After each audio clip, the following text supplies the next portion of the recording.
What's up, guys? We are back with some more Dark Souls. Last time where we left off, we finished the Undead Asylum, and here we are in Firelink Shrine, and we are going to go on a little looting party. Lots of goodies that can be found around here, including the first couple of good weapons in the game. Yeah, I'm not gonna lie, the hand axe is pretty darn good, and there actually is, I think, one specific weapon that I'm gonna go into greater detail in a later episode that you can hold out for, and the axe will work just fine until then. But I'm not gonna go for that weapon for a couple of reasons. In case if you didn't know, the weapon I'm talking about is the Drake Sword. I will show you how to get and stuff. Don't worry about that. But I'm not a fan of the Drake Sword. I think it's too slow, and it doesn't scale very well with my character build, which is going to be focused mostly on dexterity. That's probably the major points that I'm going to be investing into my character are going to be, let me see if I remember here. I need to put at least 2 points into strength to wield the weapon that I'm going to use, wield the weapons that I'm going to be using. I need to go back up here real quick, because there are a couple items that I need to get. There's one right there. I will show you to get that, because that's actually pretty important to my strategy. But anyway, back to what my kind of character build will be once we start leveling up and stuff. I will be putting most of my points into, let me see, dexterity, endurance, maybe faith, and I can't even remember the terminology in this game because it's so vague. Vitality, there we go. I'll explain why I'm doing those specific things later on in the game, but as of now, that's just all you need to worry about. That's how I'm going to be setting up my character.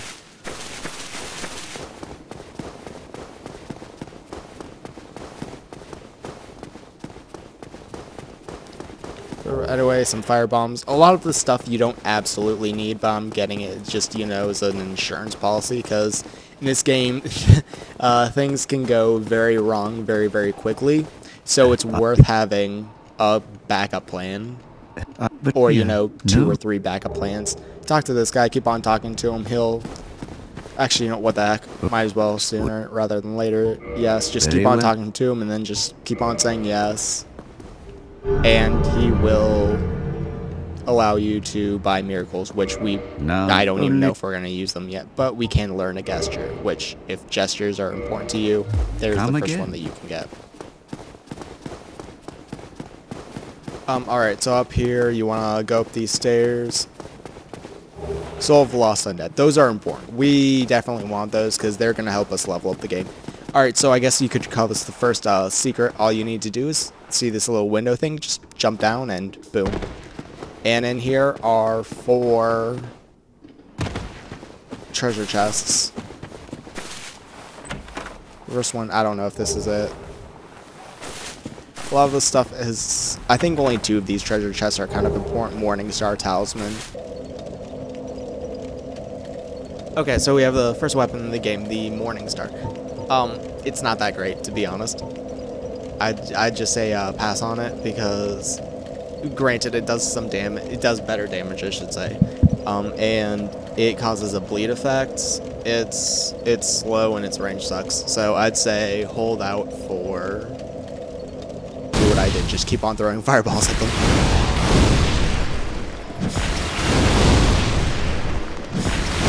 In this area, we're not going to completely loot it.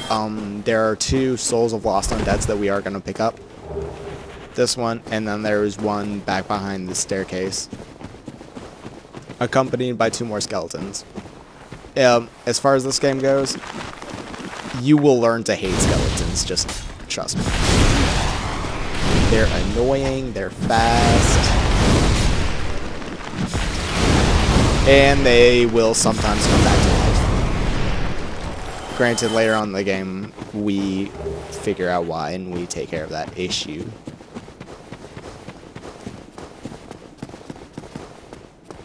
Alright, so I'm gonna backtrack a little bit because I completely spaced on the one very, very critical item that we needed back there, which you kind of have to take a leap of faith to get to. I'll show you once we get there. Just go back up these stairs. And what you want to do is go behind those other stairs where we went to that sewer area and killed that rat. You just want to jump right down here. Yes, you can make that jump, and yes, you can live. And what you want to do is grab the Ring of Sacrifice, because that's going to be very, very important later on. And how to get back, all you need to do is just hug the wall a little bit and then just roll across. Just like that. Alright, so that wraps up everything in the main Firelink Shrine area. What we're going to do next is we're going to go into the New Londo Ruins. Now, the first time I played through this game, I assumed that this was the first area that you were supposed to go. And naturally, I got it handed to me. Like, I just died and I just got so frustrated. I'm like, this game sucks, I'm never playing it again, blah blah blah blah blah. But yeah, don't worry, I've beaten it a couple of times now, and it's not that hard once you know what you're doing. And most certainly don't attempt trying to really explore this area until you're much later in the game. But for now, I'm going to be staying in a relatively safe area. I say relatively because nowhere in Dark Souls is really, you're completely safe.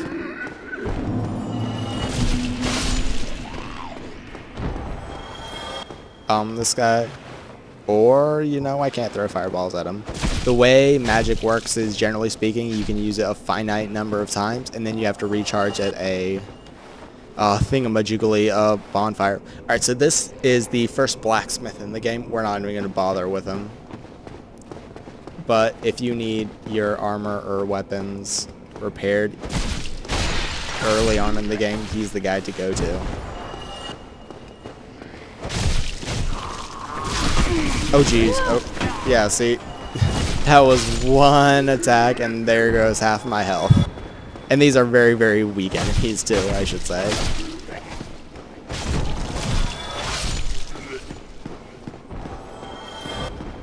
Alright, so just taking care of some enemies. We're gonna be finding another pretty good weapon around here.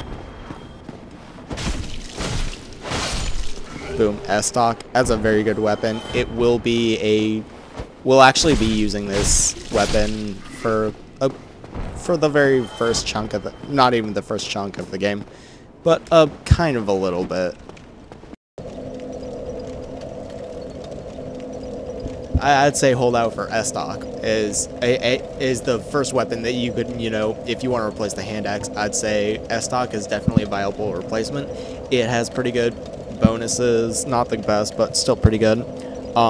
It has really good range, and you can just turtle up behind the shield. So I'd say, yeah, if you're looking to replace your hand axe, this is definitely a suitable replacement. Early game, this is until we get, drumroll please, not even a little bit, but you will see me use this weapon, I can say you that much. Where to next? Okay, so this is kind of the risky part of the plan. What you want to do is just let me clear out my inventory and put on the Ring of Sacrifice that we got earlier. And what you want to do is to the left of the elevators, if you're facing the elevators, it's to the left of the elevators. And you want to go up these other stairs, and this is where the Master Key comes into play again. You can't open that gate yet unless you have the Master Key. Go around there, pick up that soul, and you should wind up in the Valley of the Drakes. Now, the reason we want the Ring of Sacrifice is because when you die in this game, oh jeez, yeah, like that could have been really, really bad. But anyway, like I was saying before, I almost just blew my run of the game. is we're going to pick up a really good shield and an okay sword. We're probably not even going to use the sword, but what we want is the shield. See that dragon there? Yeah, he's alive and kicking. He's just taking a little cat nap. But anyway, we're going to go between his legs, and he's not going to get very happy about that. He's like, oh, what are you doing here? I'm going to kill you now. And that's why we want the Ring of Sacrifice, because when you're wearing it, you usually lose your souls and your humanity when you die, unless you're wearing the Ring of Sacrifice. So what you want to do is, and sometimes you can actually survive this guy's little attempt to bushwhack you. I don't know yet, so it's worth having the Ring of Sacrifice on just in case, but you can just kind of inch forward and okay, so that one does not trigger it. We go a little bit more forward and he's gonna wake up and he's not gonna be happy, so let's just okay, am I gonna live? Am I gonna live? Okay, I lived. We're good. Crisis averted. And if you live, good job, you deserve a cookie, and now you have a free Ring of Sacrifice that you can use as just, you know, a just in case. Dragon Crest Shield, this is a must-have. It'll block pretty much. You'll be seeing me use this throughout pretty much the entire game. It'll block pretty much anything the game can throw at you, and then some. And to boot, it's also got pretty good fire defense. A Store Straight Sword. Okay, so here's where you could really get a sword that you could arguably use for a pretty good chunk of the game. You get 3 bonuses on Strength, Dex, and Faith. You will need to put points into Faith if you need it in order to wield it. So it does pretty good damage because of those 3 bonuses early on. Pretty good. So I'm not going to use it because you can't really upgrade it. You need Twinkling Titanite, which we don't really have access to this early in the game.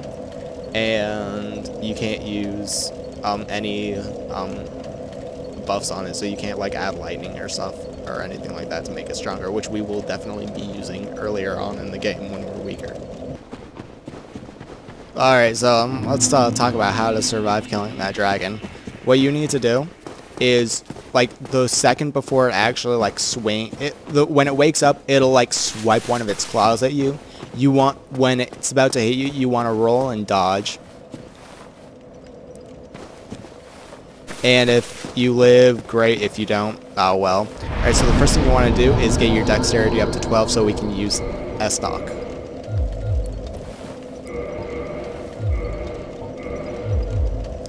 And then the next thing we want to do is replace our crappy wooden shield for our nice Dragon Crest shield, which will block pretty much anything the game can throw at us. Alright, so I'm calling this a wrap, and next time we will actually begin our way through Undead Burg.